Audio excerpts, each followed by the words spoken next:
The gun was pressed against Harvey Wallace's temple before Inez Morgan even had time to scream. She stood frozen in the doorway of the Dusty Creek Sheriff's office, her dark hair wild from the ride, her chest heaving, and her eyes locked on the man she had spent 6 weeks pretending she did not love. The man who had ridden into her life like a thunderstorm and stayed like summer. The man who was now on his knees in the dirt, with the barrel of a Colt revolver shoved hard against the side of his head, held there by her own brother. "You lied to me, Inez," said Cade Morgan, and his voice was the voice of someone who had decided something irreversible.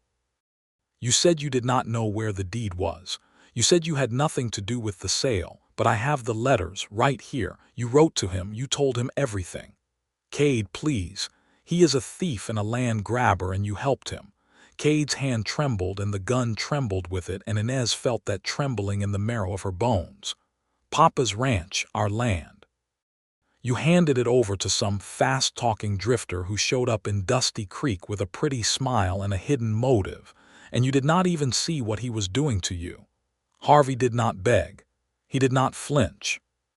He looked up at Inez with dark eyes that carried something deeper than fear, something that looked almost like sorrow, like a man who had known this moment was coming and had been dreading it not because of the gun but because of what it would cost her.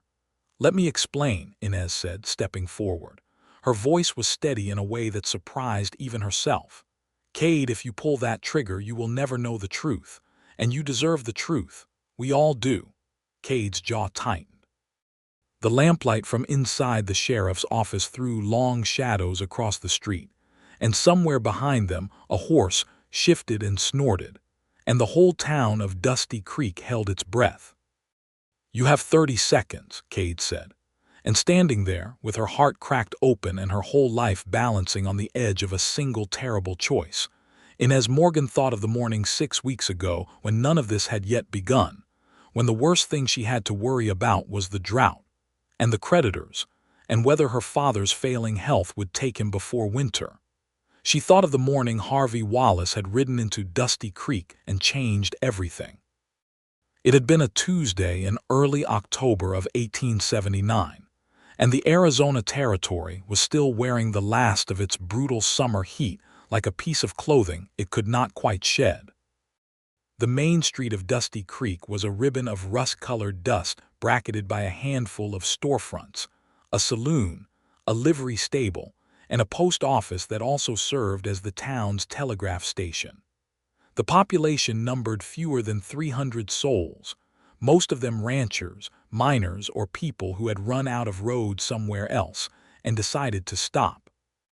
Inez had been behind the counter of Morgan's General Store when she heard the unfamiliar rhythm of hooves that were not local, the longer stride of a horse that had been traveling distance.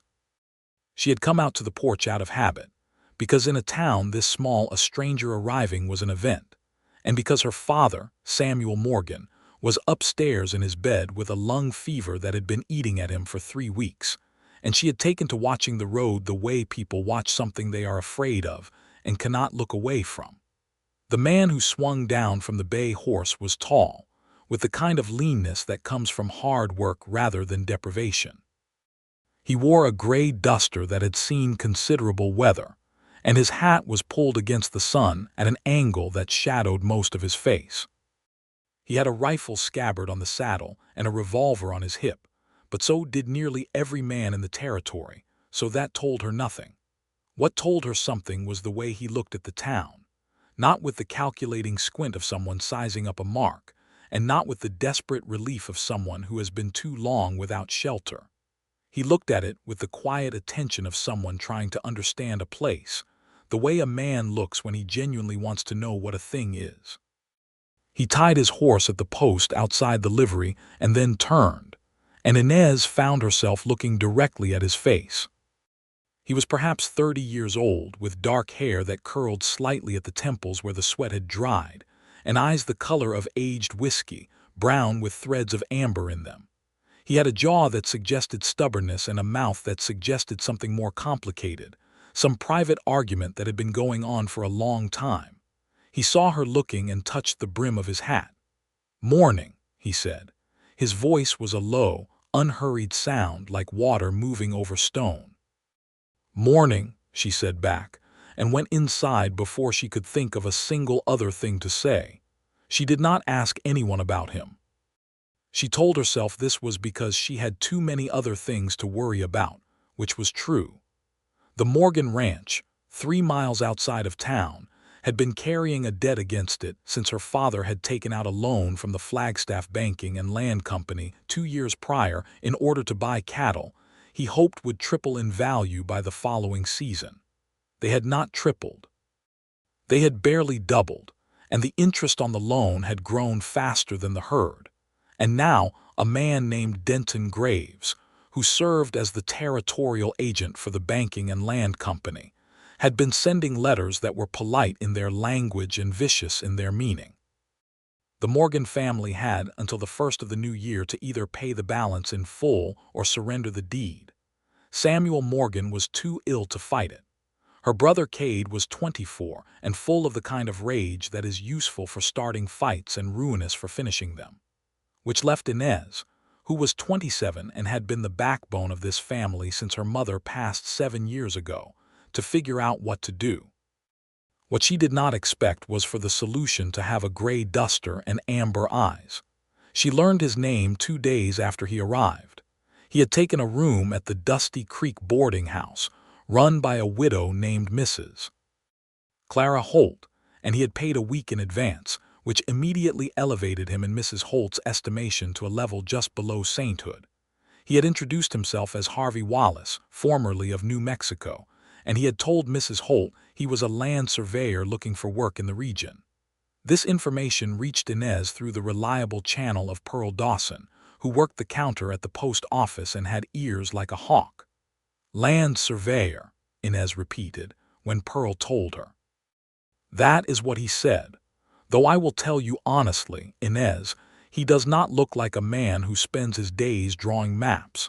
He looks like a man who has spent his days doing something considerably more strenuous."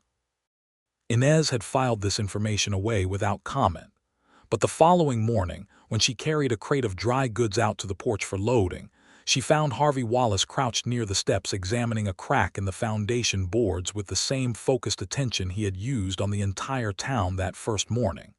"Those boards have been like that for 2 years, she said. "My father kept meaning to replace them." He looked up.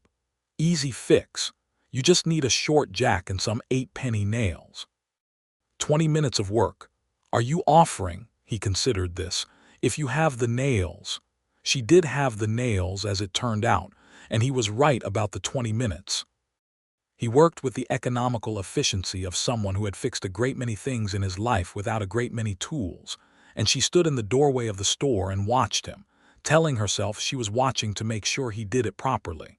When he was done, he stood and dusted off his knees, and she brought him a glass of water from the pitcher she kept behind the counter, because even in October the territory expected you to drink. "Thank you," she said, "for the boards. Thank you for the water." He drank half the glass without stopping, and then looked at her over the rim with those amber eyes, and she felt something shift inside her chest that she did not entirely welcome. "You run this place alone. My father is ill, my brother helps when he can." He nodded slowly as if this confirmed something he had already suspected. "Town seems to be in decent shape, a little dry around the edges. The whole territory is dry around the edges." He finished the water and handed the glass back. "Harvey Wallace," he said. "I know," she said. "Mrs. Holt's boarding house has excellent acoustics. Inez Morgan." Something happened at the corner of his mouth. Not quite a smile, but the architecture of one, the place where a smile would be if it decided to arrive. "Nice to meet you, Miss Morgan," he said. "Mrs. Holt says you are a surveyor," she said, because she could not help herself. "I am," he said. "Mostly, I have done other things." "What other things?" He looked at her for a long moment, and she had the sense that he was deciding how much of something to give her, the way you decide how much water to pour into a glass when you are not sure how large a glass is. "I worked for the railroad for a while," he said, "and before that I was a deputy in Lincoln County for about a year." "Lincoln County," she repeated. "New Mexico. That is correct. "There was a good deal of trouble in Lincoln County not long ago," she said carefully. "There was," he agreed just as carefully. She let the silence sit there between them like a third person, and then she said, "Well, Mr. Wallace, if you are looking for survey work in this region, you might speak to Mr. Harlan Burke at the land office. He tends to know what is available." "Much appreciated." He touched his hat again and went down the porch steps, and she watched him go and then went back inside and straightened a shelf of tinned goods that did not need straightening. The following week, Denton Graves rode into Dusty Creek. He was a compact, well-dressed man of about 45, with a silver watch chain that caught the light and a smile that was arranged on his face with the precision of a weapon. He came alone, but with the air of someone who did not need company to feel powerful, because power was something he carried inside himself, in the knowledge of what he owned and what he was about to take. He came to Morgan's general store first, which was itself a kind of message, and he sat down in the chair across from Inez with his hat on his knee and his smile fixed in place, and told her that the banking and land company was prepared to be reasonable. "Reasonable how?" Inez asked. "We would be willing to accept partial payment against the balance and extend the term another 6 months, in exchange for a lien against the Morgan Ranch property that would give the company right of first purchase should you choose or be compelled to sell within the following year." Inez understood what this meant. It meant they would appear to give her time and simultaneously ensure that no matter what happened, they would end up with the land. "I will need to discuss this with my father," she said. "Of course." Graves stood and put his hat back on. "I'll be in town through the end of the week. My regards to Samuel. I do hope his health improves." The smile again, precise and cool, and then he left. Inez sat very still for a long moment after the door closed. Then she pressed her hands flat on the counter and breathed out slowly. "That man is going to take everything your family has built." She turned.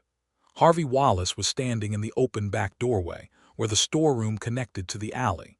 He had apparently come through to see about a repair to the storeroom latch she had mentioned the day before, and she had forgotten he was there. She should have been annoyed. Instead, she felt a peculiar, traitorous sense of relief, as if someone had arrived in a room she had been alone in for too long. "You heard all of that," she said. "I apologize. I came in through the back and I did not want to interrupt. What makes you say he will take everything?" Harvey crossed his arms over his chest and leaned against the doorframe. His expression was serious, stripped of the careful neutrality she had come to recognize as his default. "Because I know that kind of arrangement. I have seen it done 3 times in New Mexico and twice in Colorado. The partial payment looks like grace, but it is a trap. By the time the 6 months are up, any delay or difficulty becomes a default, and the lien means they have legal claim to force a sale at their valuation, not yours. The land is worth more than what they will offer." Inez stared at him. "How do you know all of this?" He was quiet for a moment. Then, "My family's land went the same way, 10 years ago. I was 20 years old and I watched my father sign papers he did not fully understand, and a year later we were off the land entirely." The words landed with a weight that was completely different from the information they carried. She heard something in his voice that was neither self-pity nor performance, just the plain, clean shape of a wound that had been carried a long time. "I am sorry," she said. "I am not telling you for sympathy. I am telling you so you understand that Graves is not offering you a lifeline. He is offering you a very attractive chain." She nodded. She already knew this in the part of her that had been doing the accounting, but hearing it from someone else, from someone who had been through it, made it real in a different way. "What would you do," she asked, "if you were in my position?" He looked at her steadily. "I would find another way to raise the balance, and I would not sign anything Graves puts in front of you until you have had a lawyer read it. The nearest lawyer is in Flagstaff." "Then you need to go to Flagstaff." "I cannot leave my father." A pause. "Then you need someone to go for you." The silence stretched. Outside, the wind moved down the main street and stirred the dust, and somewhere a door banged against a frame. "Are you offering?" she asked, the same words she had used about the porch boards, and this time there was a different weight behind them. He looked at her for a long moment with those amber eyes that were always doing something more complicated than just looking. "I might be," he said. That was how it began. Not with a grand gesture or a declaration, but with a practical problem and a man who knew something useful about it. And the slow, careful opening of trust between two people who had both learned the hard way that trust was a limited and precious resource. Harvey rode to Flagstaff over the next 2 days and returned with a legal opinion from a Mr. Thomas Ackroyd that confirmed everything Harvey had suspected. The agreement Graves was proposing was structured precisely to ensure the banking and land company would end up with the Morgan property regardless of outcome. What was more, Ackroyd had discovered through a search of territorial land records that Denton Graves had personally acquired stakes in 3 adjacent parcels to the Morgan land over the past 18 months. He was not merely acting as an agent of the company. He was building something for himself, using the company as cover. Harvey laid all of this out on the counter of Morgan's General Store on a Thursday evening after the store had closed, with a lamp burning between them and the lawyer's written notes spread across the wood. Inez read everything twice. Then she looked up. "He wants the whole valley," she said. "It looks that way. And our land is the piece he needs to connect everything he already has." "Yes." She sat back in her chair. The lamp threw warm light across her face, and Harvey, who was standing on the opposite side of the counter, noticed for perhaps the 5th or 6th time since he had arrived in Dusty Creek that Inez Morgan was a profoundly beautiful woman, not in the way that announces itself, but in the way that accumulates, that becomes undeniable over time, the way a landscape becomes undeniable the longer you look at it. She had high, elegant cheekbones and dark eyes that were large and direct, and gave the impression that she was always seeing more than she was commenting on. Her hair, when she wore it down, which was only in the evenings when the store was closed, was very dark with threads of warmth in it, the color of polished walnut, and it reached to the middle of her back.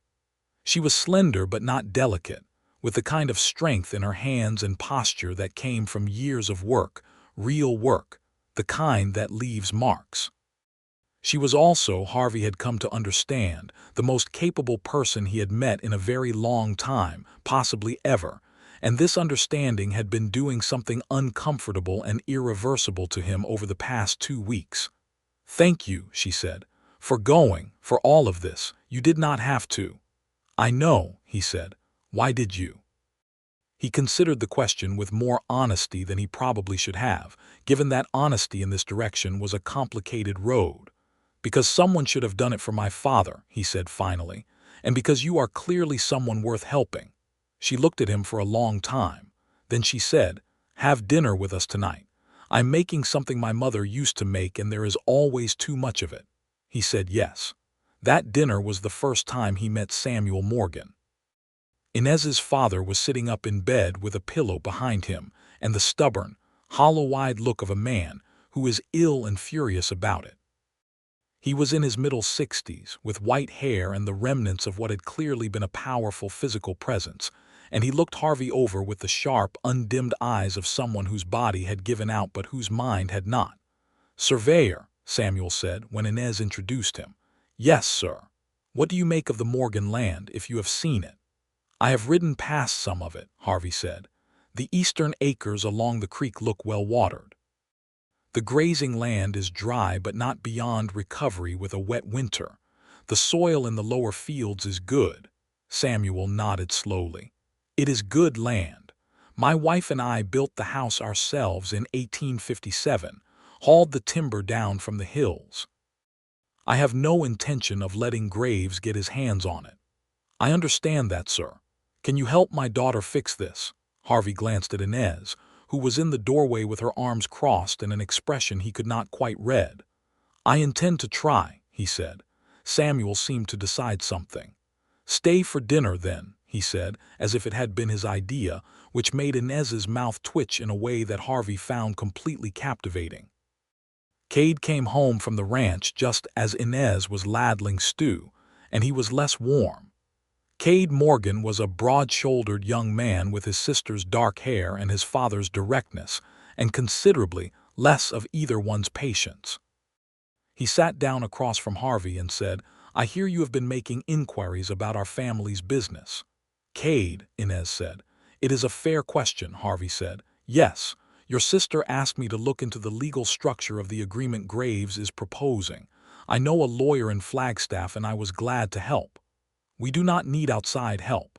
"Cade," Inez said again, differently. "We have been managing our own affairs since before you came riding through," Cade said, looking at Harvey with the particular hostility of a young man who is frightened and expressing it as anger. "We do not know you. We do not know what you want." "That is reasonable," Harvey said. "I would feel the same in your position." This seemed to disarm Cade somewhat, because he had been expecting argument. He picked up his fork and said nothing else for a while. The meal passed with the specific tension of a table where too much is being thought and too little said. But by the end of it, Cade had asked Harvey 2 or 3 careful questions about New Mexico, and Harvey had answered them honestly, and Inez had watched the interaction with dark eyes that were doing that thing where they saw more than they said. After dinner, Harvey helped Inez carry the dishes to the wash basin. They worked in companionable silence for a while, and then she said quietly, "He is not wrong to be suspicious of strangers. We have had reason to be." "He loves his family," Harvey said. "That is worth something." "He does." She was quiet for a moment. "What happened in Lincoln County, the trouble you mentioned?" He dried his hands on the dish cloth and leaned against the counter. Outside, the Arizona night was immense and full of stars, and somewhere a coyote called in the distance. "I was deputized under a man named Brady," Harvey said. "When the cattle war broke out, I found myself in the middle of something that had no clean side. Men I worked with did things I could not sanction. I resigned my commission and left." He paused. "Some people called that cowardice." "What do you call it?" He considered. "The least bad option available." She nodded slowly, as if this accorded with something she already understood about the nature of difficult choices. "I ran from something too," she said after a moment. "Before my mother died, I was engaged to a man in Tucson. He was a good match on paper, steady income, respectable family." She folded a dishcloth with precise movements. "And he was a liar in very small ways every day about small things that did not matter, and I understood eventually that a man who will lie about small things has simply not yet found something worth lying about in a large way. So I broke the engagement and came home. Everyone thought I had lost my mind." Harvey looked at her. "I think you were right," he said. "So do I," she said. "It was not easy to be right." That night, riding back to Mrs. Holt's boarding house under the enormous Arizona stars, Harvey Wallace was honest with himself about something he had been quietly refusing to be honest about for 10 days. He was falling in love with Inez Morgan. He was falling in love with her competence and her dignity, and the way she said difficult things plainly, and the way she had heard what he said about Lincoln County and not flinched and not pitied him. He was falling in love with the quality of her intelligence and the way she protected her family with a fierceness that was never loud. He was falling in love with the fact that she had chosen hard truth over a comfortable lie, because he had spent his whole life doing the same thing and had never met anyone else for whom it was also simply the only option. He was also aware that he had arrived in Dusty Creek with a particular purpose that had nothing to do with Inez Morgan, and that this purpose was going to become, very soon, an enormous and possibly fatal problem. He had not lied to her about any individual thing, but there was something he had not told her, and in the arithmetic of honesty, omission of that magnitude had a name. His name for it was the thing that was going to break something important when it came out. Because it was going to come out. Things like this always did. 3 weeks after Harvey rode into Dusty Creek, Denton Graves returned with a different energy. He was still immaculate, still precise, but there was something underneath the precision that had not been there before, a thinning patience, the look of a man who had expected something to have already been decided. He came to the store, and Inez told him she was still considering her options. He smiled the smile and left. That evening, he went to the saloon and bought rounds for half the men in town, which Inez understood as a different kind of message, the kind that is about social infrastructure, about ensuring that the people around you are obligated before the final move is made. Harvey reported this to her the next morning. He had been at the saloon himself, nursing a single beer and listening with the attentive stillness of a man who knows how to be invisible in a room. "He is feeling pressure from somewhere," Harvey said. "Something has changed his timeline." "What kind of pressure?" "I am not certain yet, but he mentioned to a man named Hicks who runs the feed operation that he expected to have the valley consolidated by the 1st of December. That is 6 weeks earlier than his original deadline with you." Inez straightened. "Why the change? That is what I need to find out." He found out 2 days later, and what he found out altered everything, because the information came to him not through conversation or observation, but through a telegram, addressed to him at the Dusty Creek Telegraph Office, using a name that was not Harvey Wallace. The telegram was from a man named Prentice, who worked for a land-holding concern in Denver. It read, "Timeline accelerated stop Graves KNOWS Railroad confirmation, coming stop Southern Pacific Survey complete stop line, RUNS through Dusty Creek Valley stop. Whoever holds land by November holds fortune stop proceed as agreed stop." Harvey stood in the telegraph office and read this twice, and felt the specific coldness of a man who is caught between two things he cannot reconcile. He had arrived in Dusty Creek 3 weeks ago representing the Prentice land holding concern, sent specifically to survey the valley and assess whether acquisition of the Morgan property was feasible through legal means before Graves could consolidate it for the banking and land company. Prentice and Graves were rivals, both chasing the same prize. Harvey had been hired to beat Graves to it. He had accepted the commission because it was surveying work and it was legal, and because he had not yet understood what the Morgan family was or what it would cost them. He had thought it was a business transaction about unclaimed potential, the way these things often were in the territory, where land passed hands and fortunes shifted, and no individual family was necessarily the center of it. He had been wrong. The Morgans were not an abstraction. Samuel Morgan was a man who had built a house with his hands and raised his children in it. Inez Morgan was a person of such particular and irreplaceable quality that the idea of her losing this land, losing the foundation of everything she had held together with sheer force of will, was not acceptable to him. It was not acceptable in a way that went well past professional and well past personal into something that had no polite name yet. He did not send a reply to Prentice. Instead, he went to see a man named Joseph Reyes, who was the Dusty Creek notary and had a working relationship with a title attorney in Phoenix. Harvey spent 2 hours with Reyes going through every option available to the Morgan family for restructuring the debt or contesting the banking and land company's claim.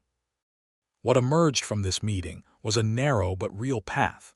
If the Morgans could raise 40% of the outstanding balance within 30 days, a territorial banking regulation passed the previous year allowed them to petition for a mandatory restructuring of the remaining debt at a reduced interest rate, eliminating the company's ability to accelerate the timeline or impose additional liens.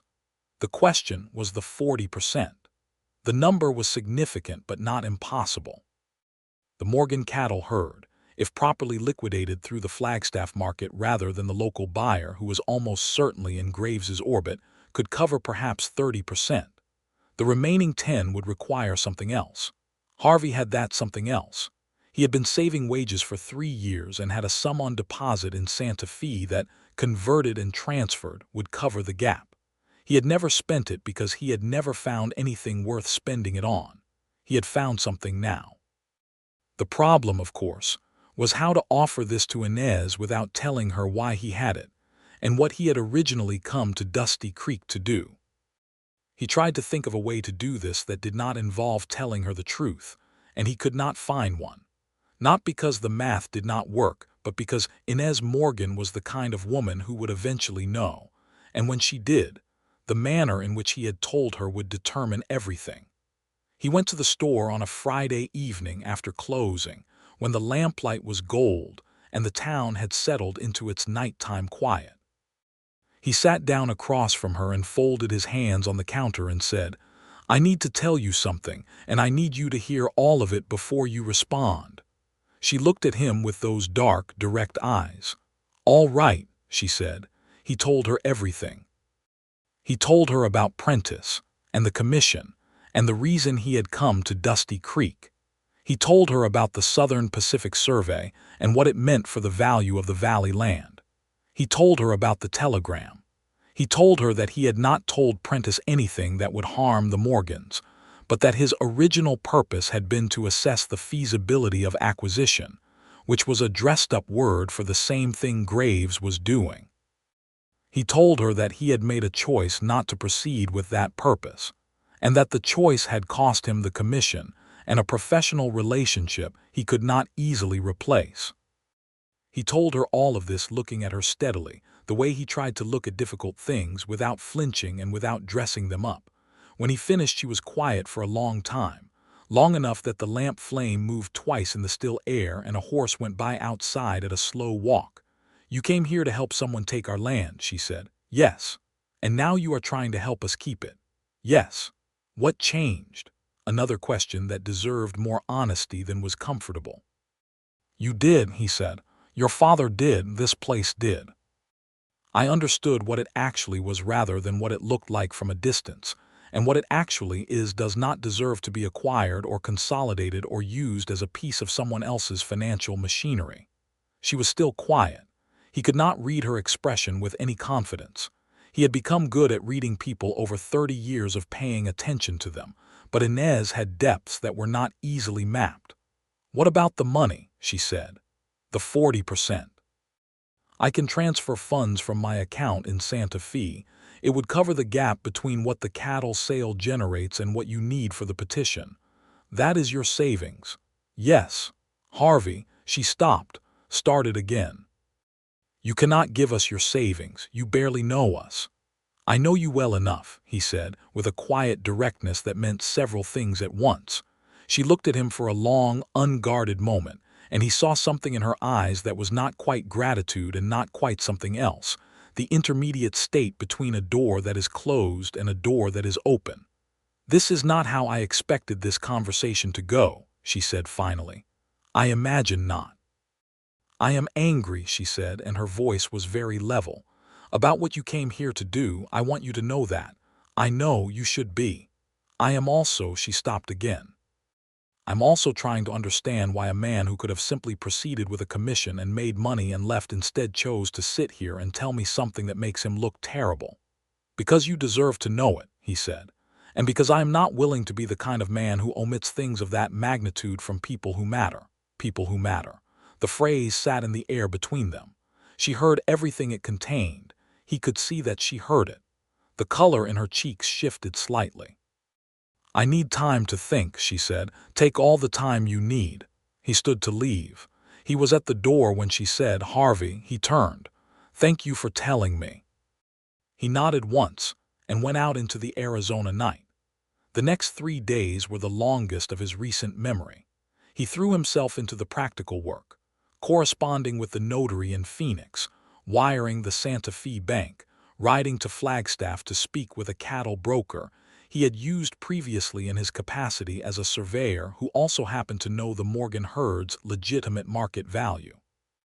He kept himself busy, because the alternative was to sit with the knowledge that he had placed his entire future in the hands of a woman's judgment, which was the most honest and terrifying thing he had done in years.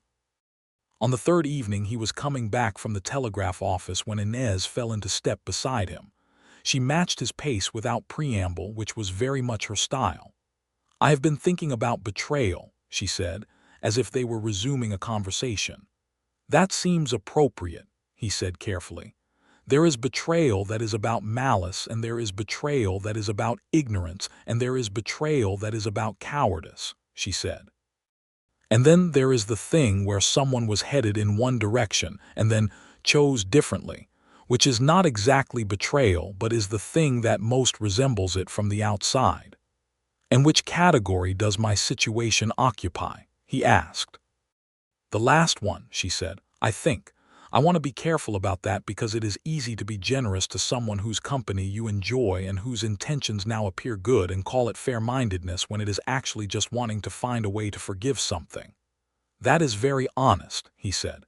It is the only kind of honesty I know how to do, she said. My mother was the same way. It is not always convenient. They had reached the porch of the store.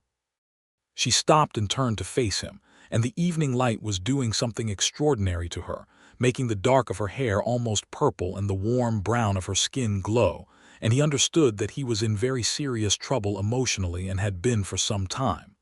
I accept your help, she said. The money, the cattle broker, the petition, I accept it. All right. I am not accepting it as charity. I am accepting it as a loan and I will pay it back. That is not necessary.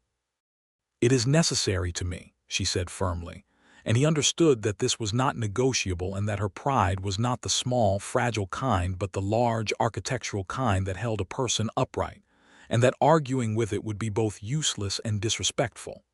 Then as a loan, he agreed. She nodded. Then she said, with the particular quality of someone saying a thing they have been working up to for several sentences, and I would like you to continue having dinner with us. He held very still. I would like that very much, he said. The next 2 weeks were a kind of grace period that Harvey suspected neither of them had been prepared for. The practical work proceeded on its track. The cattle were sold in Flagstaff at a price that exceeded what the local buyer had offered by nearly 40%, confirming exactly what Harvey had suspected about that buyer's allegiances. The transferred funds arrived from Santa Fe and were deposited with the notary. The petition was filed with the Territorial Banking Authority in Phoenix. It would take 10 to 14 days to process. And in the space created by this waiting, something else was quietly and irreversibly occurring. He had dinner at the Morgan house nearly every evening. Samuel was getting stronger, which the doctor attributed to improved nutrition, but which Inez privately attributed to the fact that Samuel now had someone new to argue with. He and Harvey argued about the railroad and the cattle industry and the proper management of territorial water rights, and Samuel was energized by the disagreement in the way that only truly sharp minds are energized by real opposition. Cade remained cautious, but cautious in the way that means paying careful attention rather than closed. He began asking Harvey questions about surveying in the early mornings, before the day's ranch work began, and Harvey answered them with the thoroughness he gave everything. And in the evenings after dinner, while Samuel rested and Cade attended to ranch matters, Harvey and Inez would sit on the porch of the house with coffee or sometimes just with the nighttime air, and they would talk. They talked about everything. They talked about her mother and his father and the different textures of grief. They talked about what she loved about the territory and what he had loved about New Mexico before everything went wrong there. She told him about the books she had ordered from a catalog press in Philadelphia, which arrived battered and salt-stained and months late, and were read until the bindings cracked. He told her about the way mountain country in the north looked at first snow, something he had seen once in Colorado and had never quite gotten over. She laughed at something he said one evening, a real laugh, unguarded and full, and it hit him somewhere in the chest with a force he felt for the rest of the night. He began to understand something about himself in these evenings on the porch, that he had been profoundly, functionally lonely for a long time, in the specific way that competent, self-sufficient people are lonely, the kind that does not announce itself because you are always busy and always useful, and there is always a problem to solve, and loneliness is not a problem you can solve with a tool or a plan. And that Inez's company had done something to that loneliness that nothing else had, not work, not travel, not any of the things he had used to fill the space. She had done nothing overtly to encourage him. She was not that kind of woman. She was warm but not easy, open but not incautious. She gave her trust in increments that meant something precisely because they were not given carelessly. But he was paying attention, and in the increments, something was accumulating. One evening she showed him the letters his mother had written to his father before they were married, which her mother had kept in a cedar box and left to her specifically. She read him one paragraph aloud, and her voice was very soft, and when she looked up afterward her eyes were bright with something that was not quite tears but was adjacent to them. He reached across and covered her hand with his for just a moment, without any strategy behind it, just the plain human instinct to be close to someone who is feeling something large. She looked at the contact and then looked at him and did not pull her hand away. "Harvey," she said softly. "Yes," he said, which was not really an answer to anything she had said but seemed to be the right response anyway. She turned her hand over under his so that their fingers intertwined, and they sat like that for a long time in the Arizona night, saying nothing at all, and it was the most honest conversation he had ever had. This was where they were in this careful, accumulating space when Denton Graves made his move. He did not come to them directly. He was smarter than that. Instead, he went to Cade. Graves had been doing his homework on the Morgan family, and what he had found was that Cade was the vulnerable point, not because he was weak, but because he was young and proud, and because his relationship with his father was complicated in the way that sons and powerful fathers are always complicated when the son has not yet had the chance to prove himself. Graves found Cade alone at the saloon on a Wednesday evening and bought him a drink and told him a story. The story was about Harvey Wallace. It was not entirely false, which made it more dangerous than an outright lie. Graves told Cade that Harvey had come to Dusty Creek as an agent of the Prentice Land Holding Concern, with the specific intention of acquiring the Morgan property. He told Cade that Harvey had submitted survey documents to the Prentice concern within his first week in town. He did not tell Cade that Harvey had subsequently refused to proceed with the commission and had severed ties with Prentice. He simply left that part out. He also told Cade that the letters Harvey had written to the Santa Fe Bank to arrange the fund transfer had been filed under documentation that could, in the right legal interpretation, constitute a claim against the Morgan property if the petition with the territorial authority failed. This was technically possible but wildly improbable and would require actions Harvey had no intention of taking, but Graves presented it with the authority of settled fact. He told Cade that his sister was being used. Cade came home that night and he did not confront Inez immediately. He sat with it for 2 days, which was unlike him, which meant it was eating at him badly. Then he found Harvey's letters.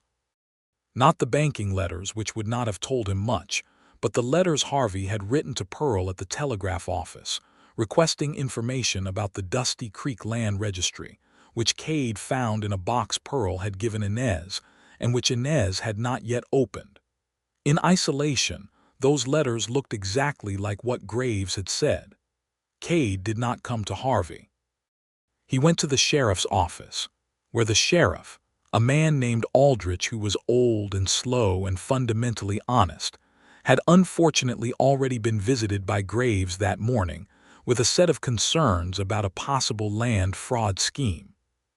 And so when Inez rode into town on that November evening after someone had sent word to the ranch that there was trouble, she arrived to find her brother standing in the sheriff's office doorway with a revolver pressed to Harvey Wallace's temple, and everything she had built over these 6 weeks hanging in the air like something that had not yet decided whether to fall. 30 seconds. Inez drew a breath that felt like it came from somewhere very deep and very old inside her. "Cade," she said. "Graves told you Harvey came here to take our land. He showed me proof. He showed you part of a thing and called it the whole," she said. "Harvey did come here for Prentice. That is true. He told me that himself 3 weeks ago, sitting at the store counter, and he told me because he could not do otherwise because that is the kind of man he is. He told me the whole truth, including the part that made him look terrible, and then he used his own savings to help us file the petition that is going to protect our land. Cade was very still. His savings, the money that covered the gap between the cattle sale and the 40% requirement, that was Harvey's money, not Prentice's. Not the banking and land companies. His. He put it up as a loan because the alternative was watching something he had come to understand was worth protecting get taken apart by a man like Graves. She stepped forward slowly, the way you approach something that is balanced. Graves left out the part where Harvey chose us, she said, because that is the part that destroys his whole argument, and if you pull that trigger, Cade, you do not get to find out what it costs to make the wrong choice when you had the right information available. The silence was absolute. Then Cade lowered the gun. He lowered it the way a man does when he has been holding something very heavy, and the decision to put it down is a relief he did not know he needed. His whole body changed, the tension going out of it, and what replaced it was something that looked a great deal like grief, the grief of someone who almost did something irreversible and knows it. Harvey got to his feet. He was steady. His face did not carry triumph or anger, only the kind of exhausted calm that comes from having been through worse and survived it. Cade looked at him. I know, Harvey said. I know what you thought. And the person who gave you that information did it deliberately, and he knew exactly what it would do. Harvey rolled his shoulders back. Graves needs us divided. He cannot get the land while the petition is active, and while your family is standing together. That is why he did this. Cade turned to look at his sister, and there was something raw and young in his face that she did not often see. Inez, he said. I know, she said, and she crossed to him and put her hand on his arm because he was her brother and he was frightened, and he had nearly made the worst mistake of his life, and the only thing worse than making it would be being alone with that fact. Sheriff Aldrich, who had been standing against the far wall through all of this with the expression of a man who has been through too much in his life to be easily rattled, cleared his throat. Well, he said, seems to me the question is what we do about Graves. What they did about Graves took 3 more weeks, and it was methodical and thorough, because Harvey approached problems the way he approached everything else, with the economy and precision that comes from not wasting energy on anything that does not serve the actual purpose. First, they documented Graves's misrepresentation to Cade, with a signed statement from Pearl at the telegraph office confirming what Harvey's actual correspondence had contained. Second, they sent a formal complaint to the territorial governor's office in Prescott, detailing Graves's acquisition of adjacent parcels using his position as the banking and land company's agent, which constituted a conflict of interest that the company's own charter prohibited.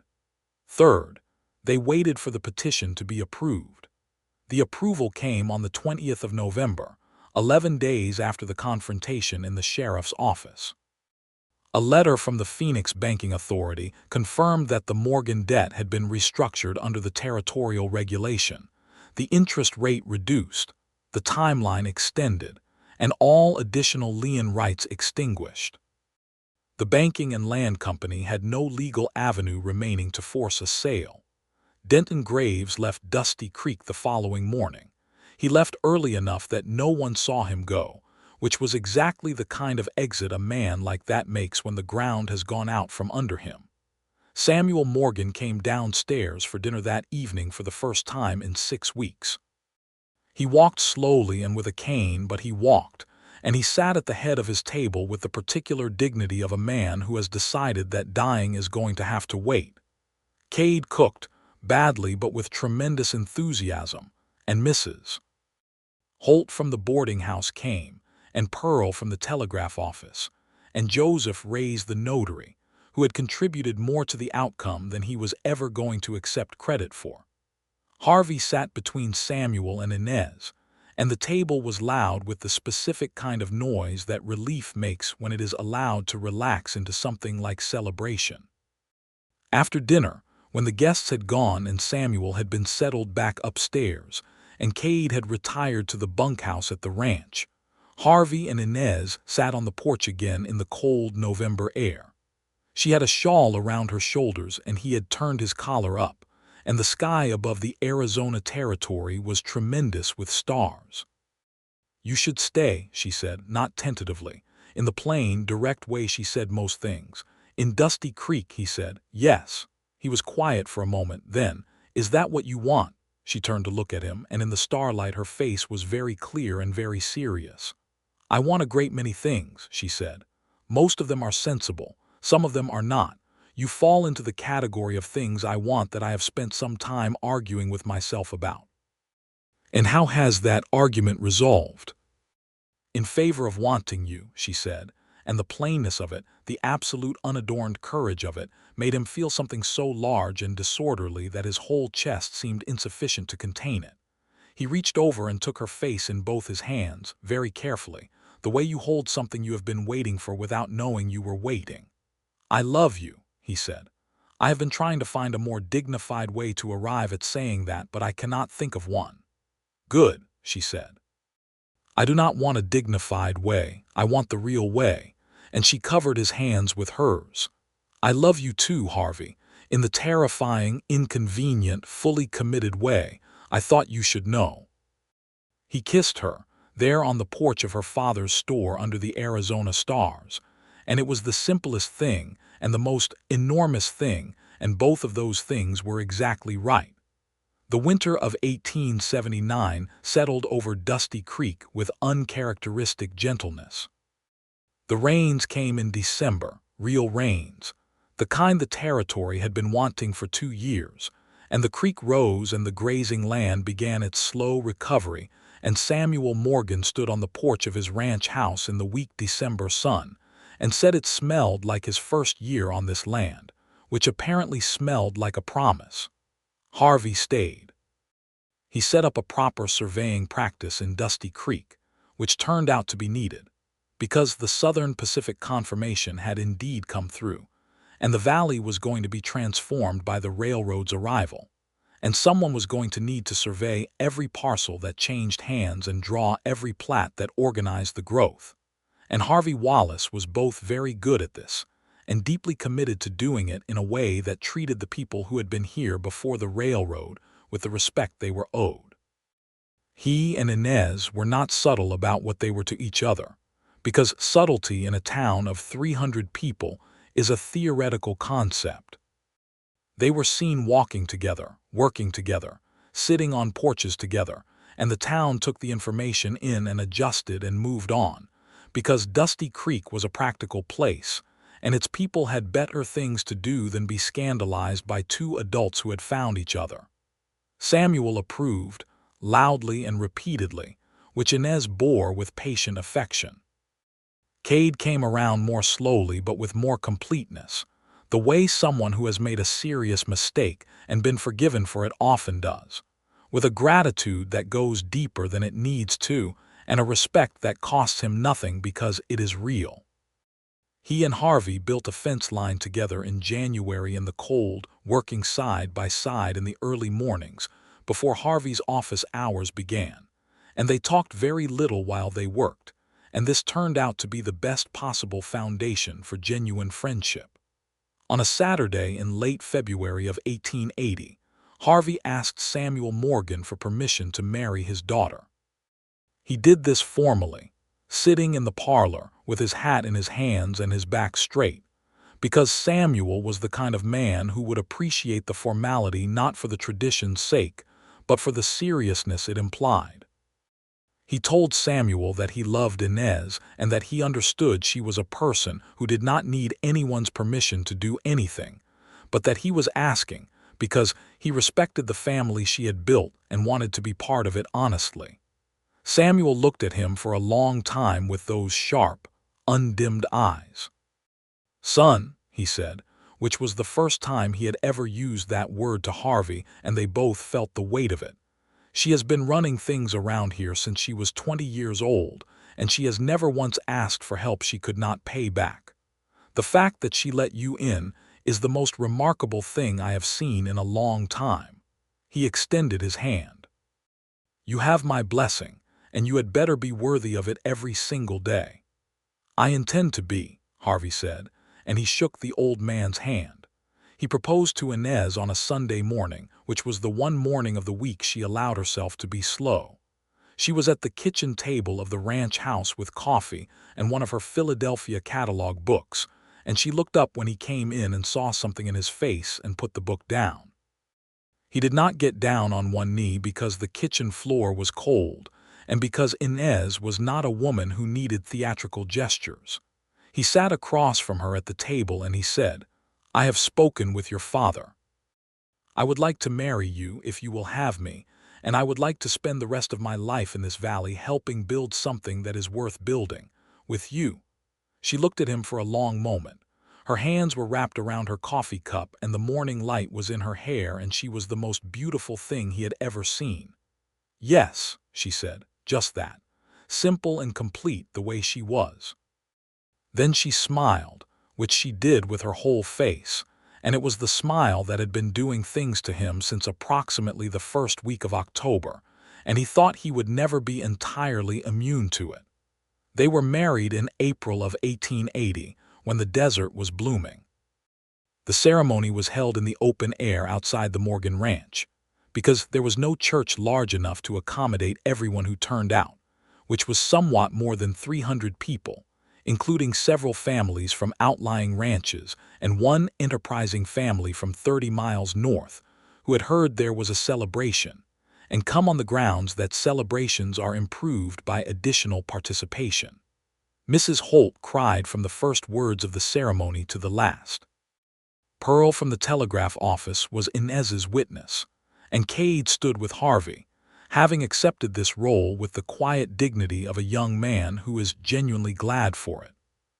Samuel walked Inez out slowly with his cane, and when he put her hand in Harvey's, his face was entirely composed except for his eyes, which were not composed at all. The preacher was a traveling Methodist minister named Brother Paul who happened to be passing through and found the town in a state of anticipatory celebration, and agreed to perform the ceremony in exchange for dinner, which was an arrangement that suited everyone. Harvey and Inez stood facing each other under the April sky, with the desert blooming all around them and the creek running full from the winter rains, and they said their vows in the plain, direct way they had said everything to each other from the beginning, without embellishment but with the full force of what they meant.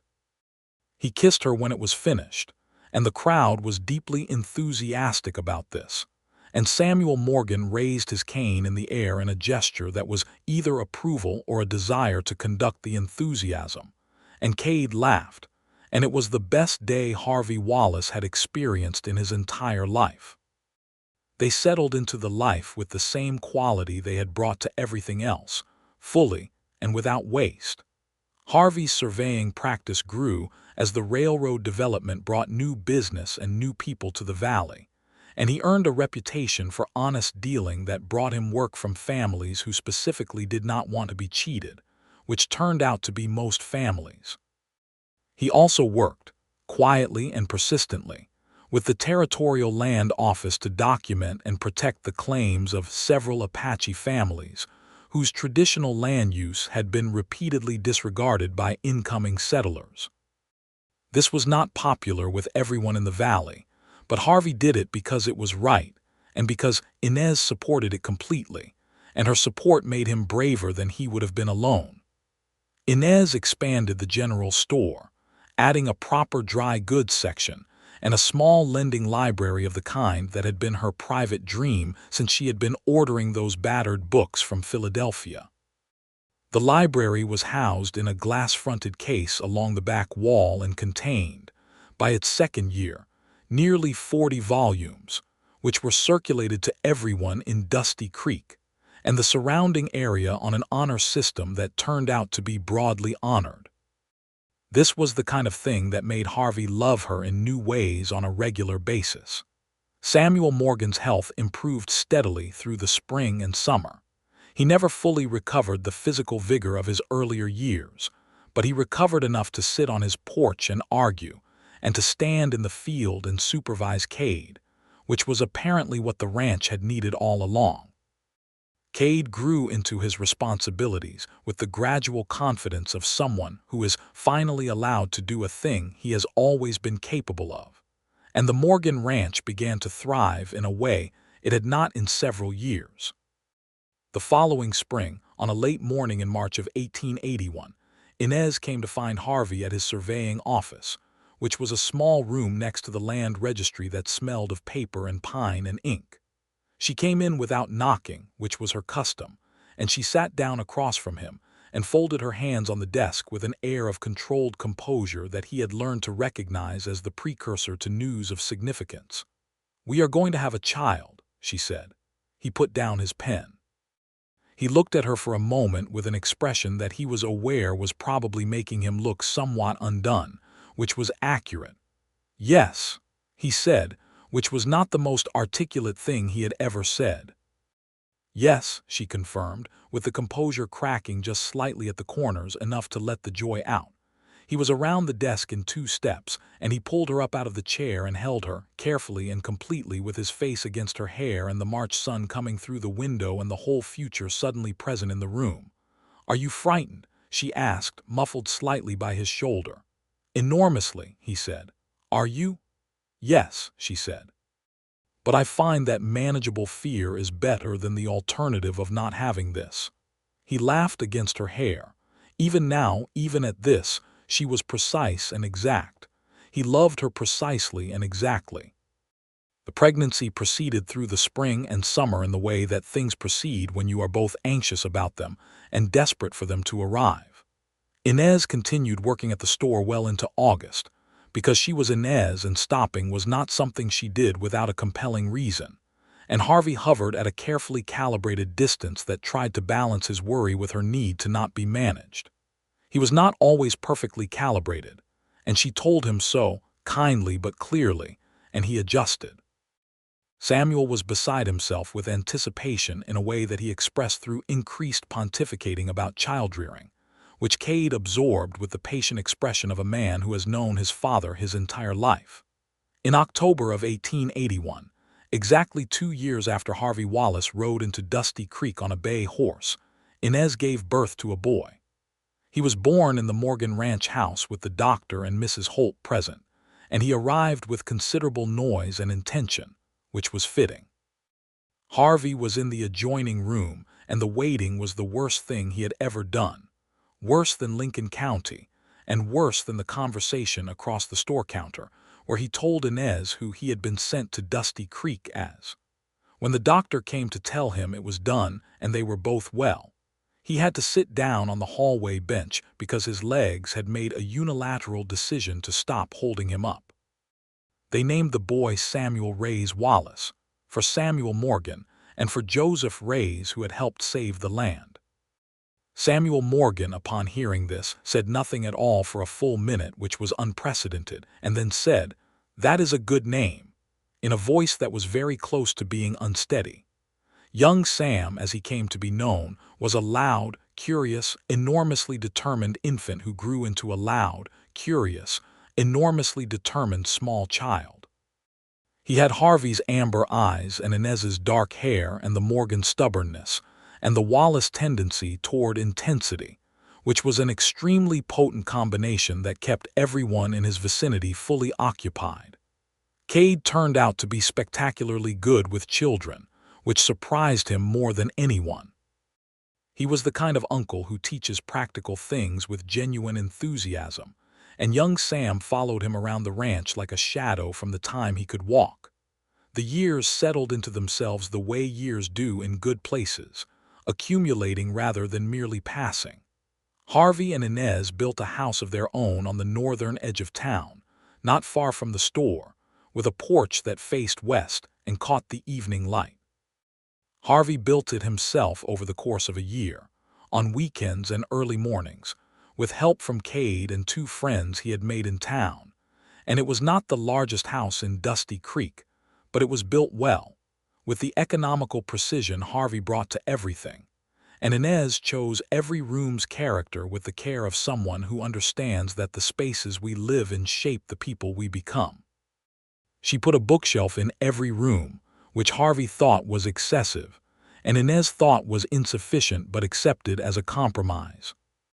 The lending library at the store had grown to nearly 100 volumes by 1883, and Inez had begun writing letters to a woman in Phoenix who ran an educational initiative for frontier communities, which was becoming, quietly and without anyone realizing it until it was well underway, the foundation of Dusty Creek's first proper school. Harvey surveyed the land for the school building and refused to charge for the work, which Inez acknowledged with a smile that was all the thanks he needed. In the summer of 1883, Inez told Harvey she was expecting again, and this time there was considerably less managed composure and considerably more immediate joy, both of them having learned by now that the fear does not go away, but it is not the loudest thing in the room. Their second child was a girl, born in the spring of 1884, with Harvey's calm and Inez's precision already evident in the particular quality of her silence when she was awake and looking at things. They named her Clara Margaret Wallace, for Mrs. Holt, who had been kind to Harvey when he was new and had no claim on anyone's kindness, and for Inez's mother. Mrs. Holt, upon being told, was rendered entirely speechless for the second time in the history of Dusty Creek, a record she previously held for young Sam's naming. Samuel Morgan met his granddaughter in the spring and declared her perfect, which she was not, being in fact as loud and demanding as young Sam had been, but expressed it differently, with a focused intensity rather than a broad one, which everyone agreed was more sophisticated. Samuel died peacefully in his sleep the following winter, in his own bed in his own house on land he had built with his hands, and that his children would keep. And Inez sat with him through his last evening, and when she came to Harvey afterward, she cried for a long time and he held her and said nothing, because there was nothing to say and nothing needed saying. The grief was genuine and deep, and she carried it with the same directness she carried everything, without performance and without rushing past it. Harvey watched her move through it over the following months and loved her through every part of it, and this, he thought, was perhaps the truest thing about love, that it is not the beautiful moments alone but the full geography of a shared life, the grief and the ordinary Tuesday mornings, and the arguments about bookshelves and the child with a fever at midnight, and the cup of coffee handed across without being asked for. Cade married a woman named Rosa in 1885. She was the daughter of a cattle rancher from the next valley, and she had a forthright nature and a laugh that could be heard from 3 rooms away, and she and Inez liked each other immediately with the kind of immediate female friendship that is based on recognizing someone who operates by the same fundamental rules. Harvey watched the two of them together and thought the Morgan family had gotten exceptionally lucky twice in 2 years. The railroad came to Dusty Creek in 1885, as the Southern Pacific Survey had predicted. The arrival of the railroad changed the town with the decisive speed of a thing that was always going to happen once the decision was made. The population doubled in 18 months. New businesses opened. The main street was extended and graded. The school that Inez had been quietly building the foundations for since 1882 opened its doors in September of 1885 to 32 students, with a teacher hired from the Phoenix Initiative, and Inez stood at the back of the room on the first morning with her arms folded, and an expression of fierce, private satisfaction that Harvey saw and did not interrupt. The growth of the town brought new demands on Harvey's surveying practice, and also new complications, because growth brings friction, and friction between new arrivals and established families, and the Apache communities who had been there before anyone else, requires someone who can move between different interests without losing either their integrity or their usefulness. Harvey became, over the years, the person that people called when a land dispute needed to be understood clearly and resolved fairly. He was not a lawyer and he was not a politician, but he was trusted, which in the territory at that time was worth considerably more than either credential. In 1886, a third child arrived, another boy, whom they named Daniel Harvey Wallace, and who turned out to be exactly like Inez, dark-eyed, precise, thoughtful, inclined to sit quietly in corners and understand everything. Harvey looked at his youngest son with a feeling of comprehensive astonishment that never entirely went away. That this was his family, that these were his children, that this place, which he had ridden into with a hidden purpose and a complicated past, had become his actual life. Young Sam was 5 years old in 1886, attending the school that his mother had built, learning to read from the books his mother had collected, learning to ride from his Uncle Cade, and periodically following his father around the surveying office with a proprietary interest that Harvey found touching and occasionally disruptive. Sam had recently decided that surveying was a reasonable profession, which Harvey considered one of the better pieces of news he had received that year. Clara was 2, and Daniel was an infant, and the Wallace house on the northern edge of Dusty Creek was full in the specific, irreplaceable way that a house with children and books and meaningful work is full, not merely occupied but inhabited, made actual by the accumulated weight of lives being lived in it.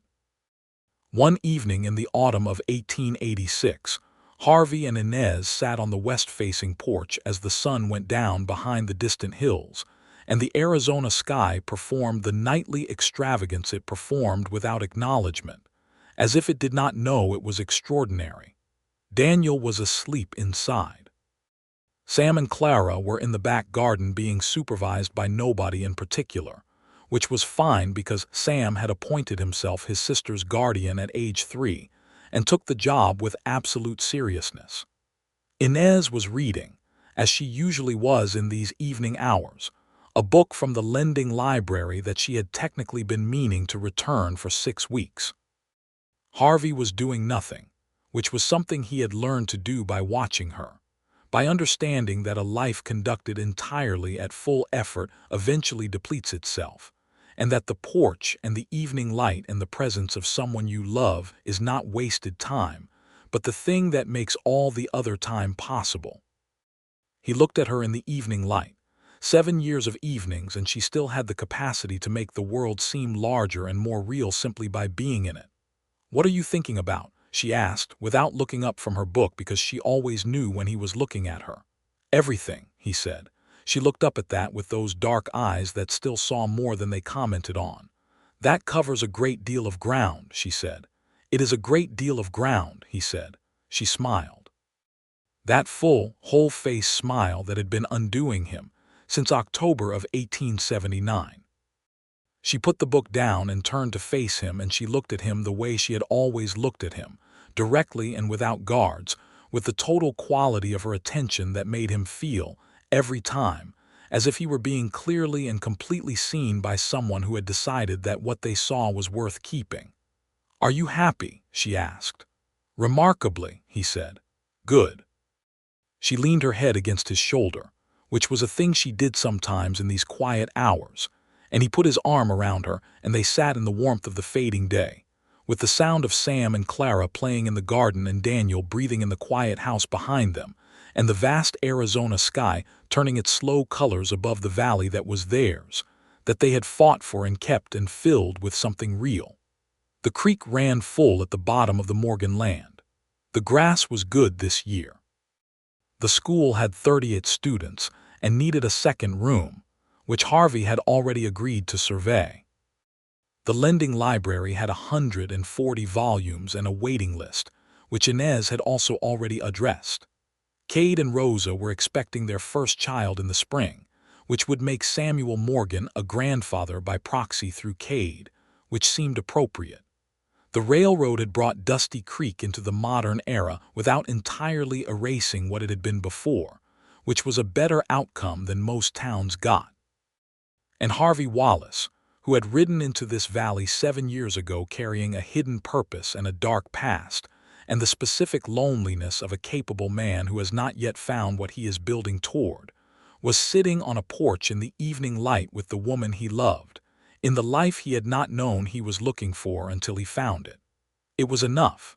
It was more than enough. It was, he thought, the only kind of abundance that could not be taken away or consolidated or absorbed into someone else's balance sheet. The kind that lives in the specific texture of a shared life, in the accumulated ordinary hours, in the children asleep and playing, in the books and the arguments and the coffee handed across and the grief held together and the land kept, in the full and irreversible fact of love that had been chosen and kept choosing every day. "I think we should add another room to the library," Inez said, against his shoulder. "You already have books in every room of the house," he said. "Which is why we need a proper library room," she said. "One dedicated room for books so the rest of the house can have some." He laughed. She laughed. Out in the garden, Sam called something to Clara and Clara responded with authority. And the Arizona evening was enormous and full, and exactly what it was supposed to be. Harvey held his wife and watched the sky go dark with stars, the same stars that had been above this valley for 1,000 years and would be above it for 1,000 more. And the creek ran, and the land held, and the life they had built continued in all its ordinary, irreplaceable daily beauty, closed and whole and real, without end.